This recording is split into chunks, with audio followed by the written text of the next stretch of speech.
അച്ഛന് ഒരു മനസ്സിലൊരു ആഗ്രഹം, എന്തെങ്കിലും അമ്മാവനെ ഇതുവരെ നമ്മൾ ഡിപ്പെൻഡ് ചെയ്തു, സ്വന്തമായിട്ട് എന്തെങ്കിലും ചെയ്ത് നമ്മൾ കാര്യങ്ങൾ മുന്നോട്ട് പോവുകയാണെങ്കിൽ അതല്ലേ നല്ലത്, വേറൊരാളെ എത്ര കൊല്ലം ബുദ്ധിമുട്ടിപ്പിക്കാം എന്നൊരു തോന്നലുണ്ടായതിന് വെളിച്ചത്തിൽ ബിസിനസ് ചെയ്യണം എന്നുള്ളൊരു ആഗ്രഹത്തോടുകൂടി എന്ത് ചെയ്യണം എന്നുള്ളൊരു രീതി അച്ഛൻ തോന്നി തുടങ്ങി.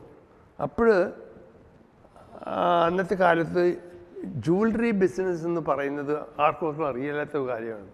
അന്ന് ആലപ്പുഴ എന്ന് പറഞ്ഞാൽ അവിടുത്തെ കേരളത്തിൽ 2 പോർട്ടുകളുണ്ടായിരുന്നു. ഒന്ന് കൊച്ചിൻ എയർപോർട്ട്, ഒന്ന് ട്രാവൻകൂർ എയർപോർട്ട്. ട്രാവൻകൂർ എയർപോർട്ടിലെ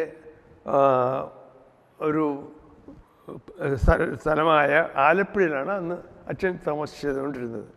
അന്ന് അവിടെ ചെറിയൊരു പോർട്ടുണ്ടായിരുന്നു. പോർട്ട് കപ്പലടുക്കുന്ന ഒരു സ്ഥലം. അത് കപ്പലടുക്കുന്നത് സീ